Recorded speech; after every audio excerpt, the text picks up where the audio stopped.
Bismillahirrahmanirrahim. Assalamualaikum warahmatullahi wabarakatuh.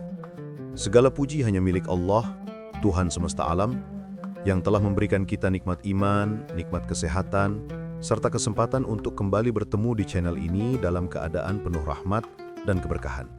Salawat dan salam semoga selalu tercurah kepada junjungan kita Nabi besar Muhammad sallallahu alaihi wasallam, kepada keluarga beliau, para sahabat, serta seluruh umatnya yang istiqomah mengikuti ajaran-ajaran beliau hingga akhir zaman.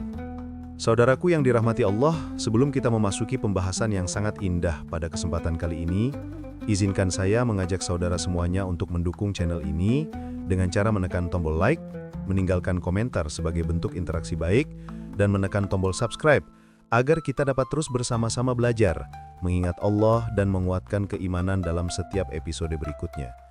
Dukungan dari saudara-saudara semua sungguh berarti bagi keberlangsungan dakwah yang sederhana ini. Semoga setiap klik, setiap perhatian, dan setiap keinginan untuk mendukung dicatat sebagai amal solih oleh Allah Subhanahu wa Ta'ala. Saudaraku sekalian, salah satu kebahagiaan terbesar bagi manusia bukanlah sekadar terpenuhinya kebutuhan duniawi. Bukan hanya dihormati, dicintai, atau disanjung oleh sesama manusia. Tetapi kebahagiaan yang sejati adalah ketika seorang hamba dicintai oleh Sang Pencipta, Allah Subhanahu wa Ta'ala. Tidak ada anugerah yang lebih agung, tidak ada penghormatan yang lebih tinggi, dan tidak ada kemuliaan yang lebih besar selain dari cinta Allah kepada hambanya. Karena ketika Allah mencintai seorang hamba, maka seluruh langit akan mencintainya, seluruh malaikat akan mendoakannya, dan penduduk bumi pun akan menerima kehadirannya dengan hati yang lapang. Sebagaimana sabda Rasulullah sallallahu alaihi wasallam yang begitu menenteramkan hati, bahwa ketika Allah mencintai seorang hamba, Allah memanggil malaikat Jibril seraya berfirman, "Sesungguhnya aku mencintai fulan, maka cintailah dia." Lalu Jibril pun mencintainya, kemudian Jibril menyeru kepada penduduk langit bahwa Allah mencintai fulan, maka malaikat-malaikat pun mencintainya. Setelah itu kecintaan itu diturunkan kepada penduduk bumi, sehingga manusia pun menyukai dan menerimanya dengan kebaikan. Hadis ini diriwayatkan oleh Imam Bukhari. Subhanallah, betapa mulianya posisi seorang hamba yang mendapat cinta Allah. Namun, sebuah pertanyaan pun muncul di benak kita. Apakah ada tanda-tanda bahwa kita sedang dicintai oleh Allah? Apakah Allah memberikan petunjuk, sinyal, atau keadaan tertentu sebagai bentuk kasih sayangnya? Dan jika ada, bagaimana cara kita mengenalinya? Sebelum kita melangkah lebih jauh, Allah telah memberikan banyak petunjuk dalam Al-Quran untuk memahami bagaimana hubungan antara seorang hamba dengan Robnya. Salah satunya terdapat dalam firman Allah Subhanahu wa Ta'ala, "Innallaha yuhibbut tawwabin wa yuhibbul mutatahhirin." Sesungguhnya Allah mencintai orang-orang yang bertaubat dan mencintai orang-orang yang mensucikan diri. Quran Surat Al-Baqarah ayat 222. Ayat ini memberikan isyarat lembut bahwa cinta Allah sangat dekat dengan hamba-hamba yang selalu berusaha kembali kepadanya, memperbaiki diri, menjaga hati, dan membersihkan jiwa dari noda-noda dosa. Tidak perlu menjadi sempurna untuk dicintai Allah, cukup menjadi hamba yang selalu kembali dan tak pernah menyerah dalam memperbaiki diri. Saudaraku yang dirahmati Allah, banyak orang mencari cinta manusia dan rela berkorban apapun demi mendapatkan perhatian sesama manusia. Namun mereka lupa bahwa cinta manusia tak pernah kekal. Ia bisa berubah, pudar, bahkan hilang seiring dengan waktu. Namun berbeda dengan cinta Allah, ia kekal, sempurna, dan membawa keberkahan yang tidak hanya dirasakan di dunia, tetapi juga di akhirat. Jika cinta manusia membuat kita bahagia sesaat, maka cinta Allah membuat seluruh perjalanan hidup menjadi bermakna dan penuh ketentraman. Karena itu, dalam video ini kita akan bersama-sama memahami tanda-tanda seorang hamba yang dicintai oleh Allah Subhanahu wa Ta'ala. Bukan untuk merasa lebih baik dari orang lain, tetapi sebagai cermin untuk memperbaiki diri agar kita dapat meniti jalan menuju cintanya dengan langkah yang lebih pasti. Setiap bagian dari pembahasan ini akan mengalir secara lembut, mengupas keadaan-keadaan yang sering kita alami sehari-hari, namun jarang kita sadari bahwa semua itu merupakan bentuk kasih sayang Allah yang begitu halus. Baiklah saudaraku sekalian, untuk tidak memperpanjang pembukaan ini, mari kita mulai memasuki bagian pertama dari inti pembahasan. Semoga hati kita dibukakan oleh Allah, ditenangkan dan diberi kekuatan untuk memahami setiap pesan yang tersampaikan. Tetap bersama saya hingga akhir, karena insya Allah setiap kalimat mengandung pelajaran yang bisa kita renungkan bersama. Setelah kita membuka pembahasan tentang pentingnya ketenangan hati dan hubungan dengan Allah, sekarang kita mulai memasuki inti dari perjalanan kita, yaitu memahami hati manusia dan apa yang membuatnya gelisah ataupun tenang. Hati bukan sekedar organ yang memompa darah, tetapi ia adalah pusat spiritual dalam diri setiap manusia. Semua kegelisahan, ketentraman, kebahagiaan, dan kesedihan berasal dari tempat ini. Itulah mengapa Islam memberikan begitu banyak perhatian terhadap kebersihan hati. Manusia seringkali mengira bahwa kegelisahan datang dari masalah dunia, seperti kurangnya harta, konflik dengan sesama, atau tekanan pekerjaan. Padahal, seringkali penyebab terbesarnya justru berasal dari dalam diri, dari hati yang jauh dari Allah. Ketika hati tidak diisi dengan cahaya iman, maka ia akan dipenuhi oleh bayangan-bayangan kegelisahan. Seperti rumah yang tidak pernah dibersihkan, sedikit demi sedikit debu menumpuk hingga akhirnya membuat suasana tak nyaman. Begitu pula hati ketika tidak dibersihkan secara rutin. Allah memberikan banyak gambaran tentang kondisi hati manusia dalam Al-Quran. Salah satunya adalah hati yang sakit, hati yang keras, dan hati yang sehat.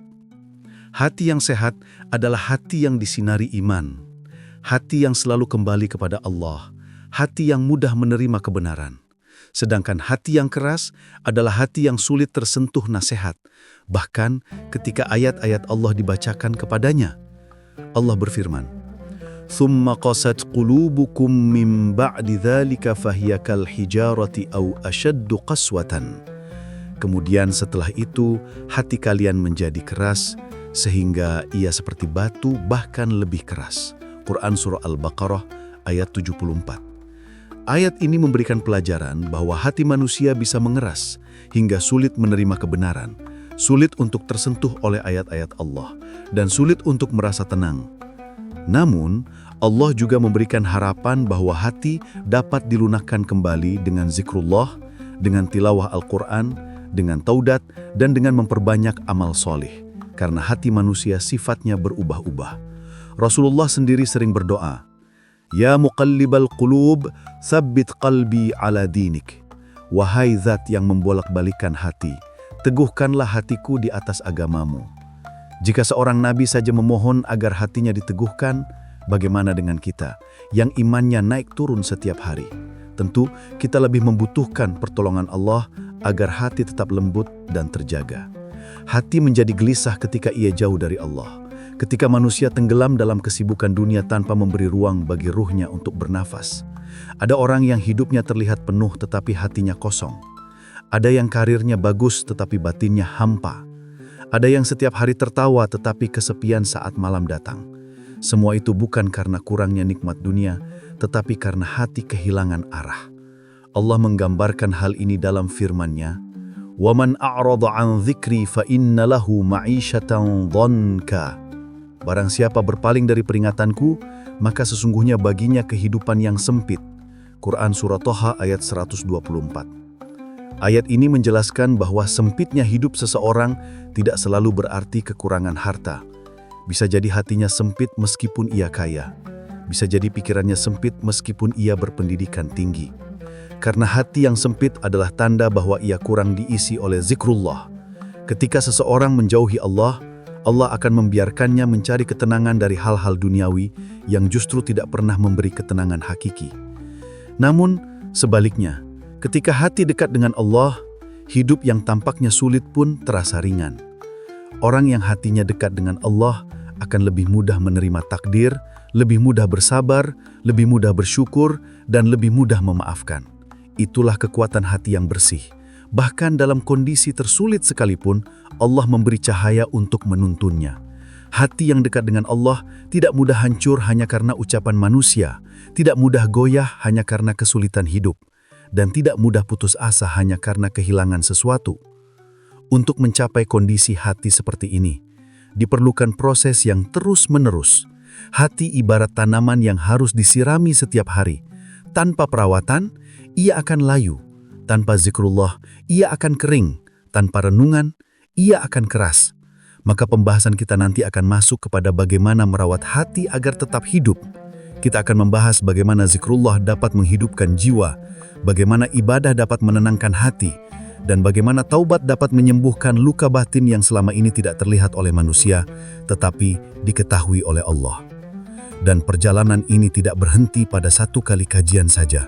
Ini adalah perjalanan seumur hidup. Selama kita masih hidup, selama itu pula kita harus membersihkan hati, karena dunia selalu membawa debu dan hati selalu membutuhkan cahaya untuk tetap bersinar. Bagian ini menjadi dasar sebelum kita masuk lebih dalam pada bagian ketiga nanti, di mana kita akan membahas langkah-langkah praktis untuk menenangkan hati dan mendekat kepada Allah secara lebih mendalam lagi. Insya Allah, pembahasan itu akan membuat kita semakin memahami bagaimana Islam memberikan solusi yang lengkap untuk masalah batin manusia.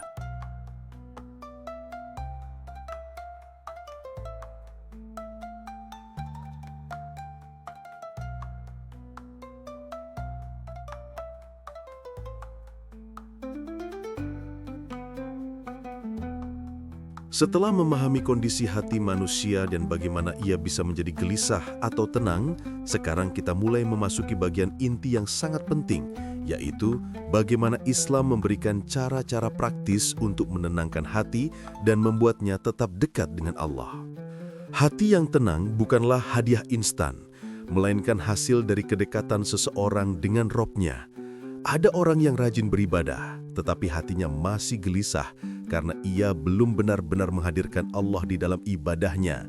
Ada pula yang amalnya sederhana, tetapi hatinya lapang karena ia selalu memelihara hubungan batinnya dengan Allah. Langkah pertama untuk menenangkan hati adalah menghidupkan zikrullah. Zikir bukan hanya melafalkan kalimat tertentu, tetapi menghadirkan Allah dalam setiap langkah kehidupan.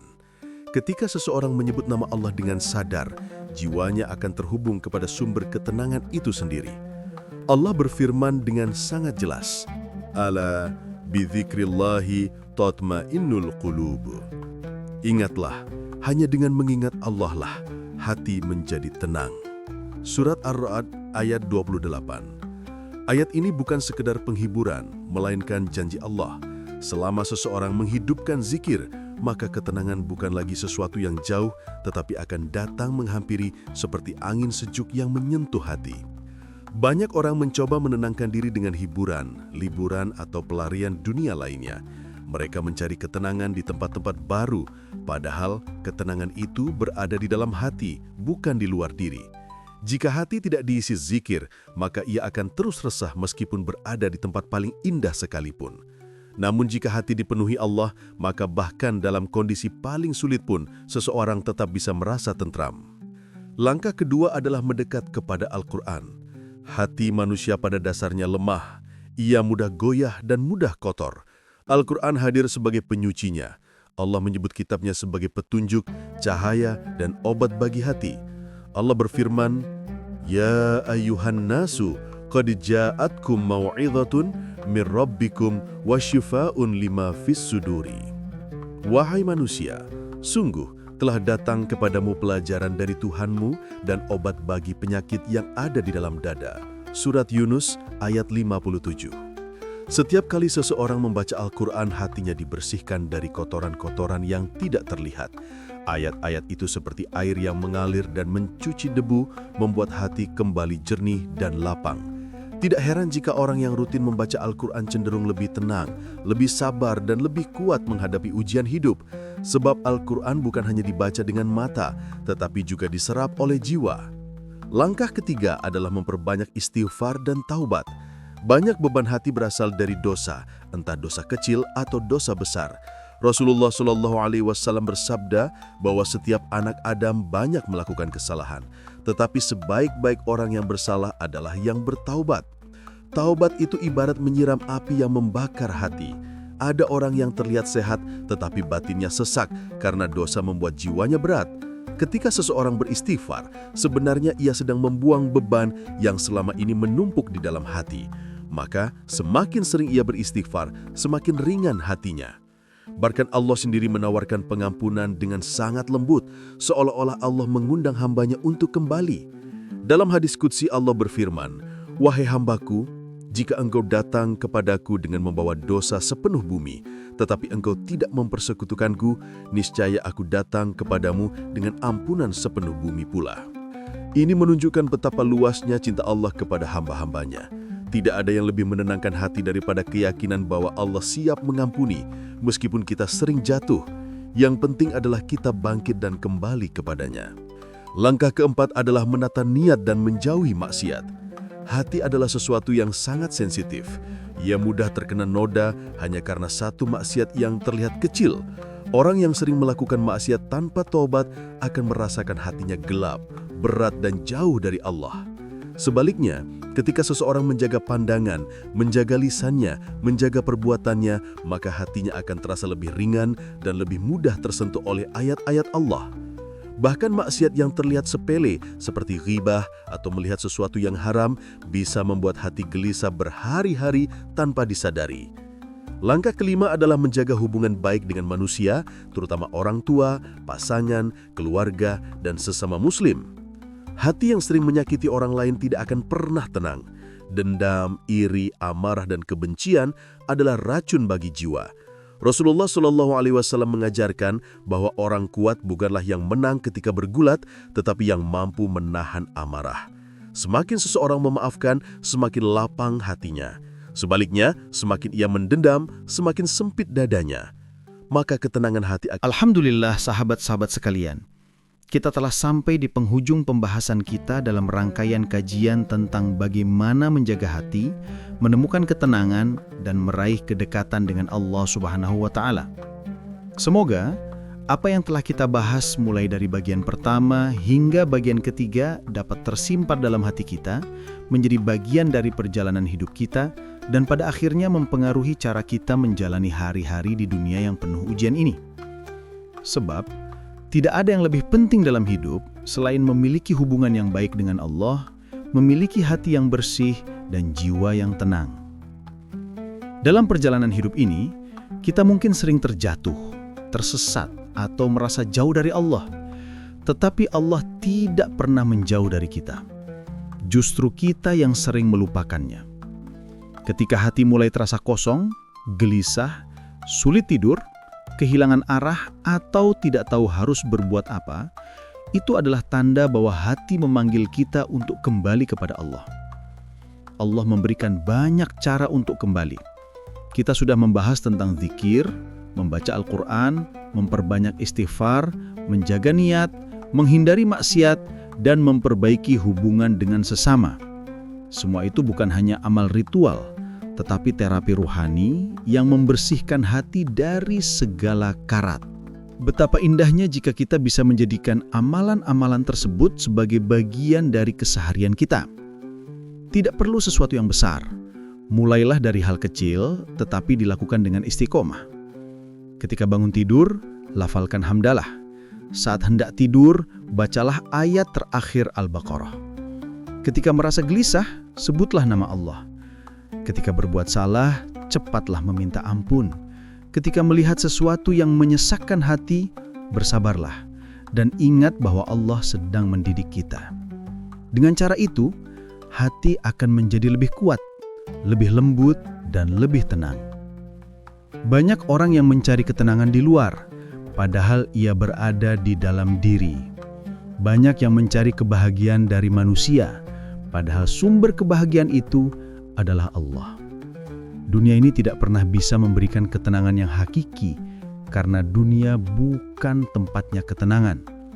Dunia adalah tempat ujian. Tetapi jika hati bersandar pada Allah, maka dunia akan terasa ringan. Kita bisa menjalani semua yang terjadi dengan lapang dada, sebagaimana Allah berfirman tentang hamba yang beriman.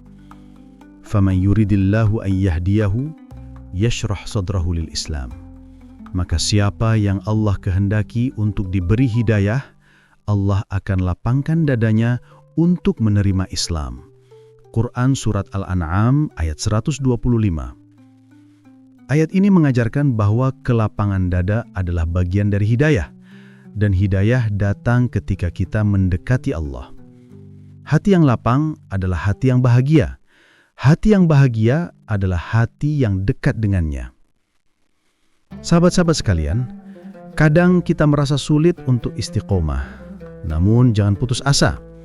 Rasulullah SAW bersabda bahwa amal yang paling dicintai oleh Allah adalah amal yang sedikit tetapi dilakukan secara terus-menerus. Artinya, yang Allah inginkan bukan kesempurnaan, tetapi ketulusan dan kesungguhan kita untuk terus berusaha. Jika hari ini kita terjatuh, besok bangkit lagi. Jika hari ini lupa, besok ingat lagi. Selama kita mau kembali kepada Allah, pintunya tidak akan pernah tertutup. Kita juga harus memahami bahwa ketenangan hati bukan berarti hidup tanpa masalah. Terkadang Allah memberikan ujian bukan untuk menghukum, tetapi untuk menguatkan. Seperti seorang murid yang harus menjalani ujian agar naik kelas, begitu pula seorang mukmin harus menjalani ujian agar derajatnya terangkat. Allah berfirman, "Inna ma'al usri yusra." Sesungguhnya bersama kesulitan itu ada kemudahan. Quran Surat Asy-Syarah ayat 6. Ayat ini bukan mengatakan bahwa kemudahan datang setelah kesulitan, tetapi bersama kesulitan itu ada kemudahan. Artinya, di balik